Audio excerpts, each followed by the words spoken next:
കർണാടകത്തിൽ വോട്ടേഴ്സ് ലിസ്റ്റിൽ വലിയ കൃത്രിമം നടന്നിരിക്കുന്നു.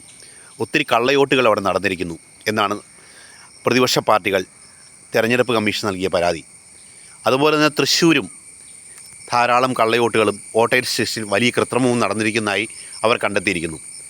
ഈ തൃശ്ശൂർ മാത്രമുള്ളോ വോട്ടേഴ്സ് ലിസ്റ്റിൽ അല്ലെങ്കിൽ കള്ളവോട്ടുകൾ നടന്നിട്ടുള്ള അല്ലെങ്കിൽ വോട്ടേഴ്സ് ലിസ്റ്റിൽ കൃത്രിമം കാണിച്ചിട്ടുള്ളതാണ്?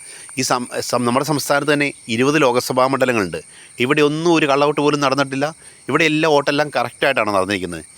ഇത് തൃശ്ശൂർ സുരേഷ് ഗോപി ജയിച്ചതിൽ ഇത്ര മനം നോവേണ്ട കാര്യം ഈ പ്രതിപക്ഷ പാർട്ടികൾക്കൊക്കെ ഉണ്ടോ? ആളവിടെ നല്ല കാര്യങ്ങൾ, ഒരുപാട് നല്ല കാര്യങ്ങൾ ചെയ്യുന്നുണ്ട്. പുള്ളി നല്ല കഷ്ടപ്പെട്ടിട്ട് തന്നെയാണ് അവിടെ ജയിച്ചത്. അല്ലാണ്ട് അതിൽ കള്ളവോട്ട് നടന്നു, കൃത്രിമം കാട്ടി എന്നൊക്കെ ആക്ഷേപം ഉന്നയിക്കുന്നവർ എല്ലാ മണ്ഡലങ്ങളിലും കള്ളവോട്ട് നടന്നിട്ടുണ്ടോ അല്ലെങ്കിൽ വോട്ടേഴ്സ് ലിസ്റ്റ് കൃത്രിമം കാണിച്ചിട്ടുണ്ടോ എന്ന് തെളിയിക്കാനുള്ളൊരു സംവിധാനം ഇവിടെ കൊണ്ടുപോകാം. അതും കൂടി തെരഞ്ഞെടുപ്പ് കമ്മീഷൻ അന്വേഷിക്കണം. സംസ്ഥാനത്തെ എല്ലാ മണ്ഡലങ്ങളിലും എത്ര വോട്ടേഴ്സ് ലിസ്റ്റ് കൃത്രിമം നടന്നിട്ടുണ്ടോ, കള്ളവോട്ടുകൾ നടന്നിട്ടുണ്ടോ എന്ന് കണ്ടെത്താനുള്ള ഒരു സംവിധാനം തെരഞ്ഞെടുപ്പ് കമ്മീഷൻ്റെ ഭാഗത്തു നിന്നുണ്ടാകണം. അതല്ലാതെ തൃശ്ശൂർ മാത്രം കള്ളവോട്ട് നടന്നിട്ടുണ്ട് അല്ലെങ്കിൽ അതിൽ കൃത്രിമം കാണിച്ചിട്ടുണ്ടെന്ന് പറയുന്നതിനോട് യോജിക്കാൻ കഴിയുന്നില്ല. കാരണം അത് പ്രതിപക്ഷം ഉന്നയിക്കുന്ന ഗുരുതരമായ ഒരു ആരോപണം തന്നെയാണ്. കാരണം അവർക്ക് സുരേഷ് ഗോപി ജയിച്ചതിലുള്ള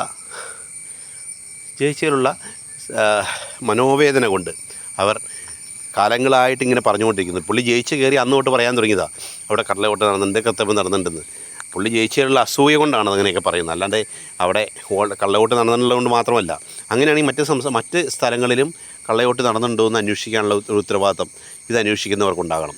അതിനുള്ള നടപടി ഉണ്ടാവണം. അതല്ലാതെ തൃശ്ശൂർ മാത്രം കള്ളവോട്ട് നടന്നു എന്ന് വാദഗതിയോട് യോജിക്കാനൊന്നും കഴിയില്ല.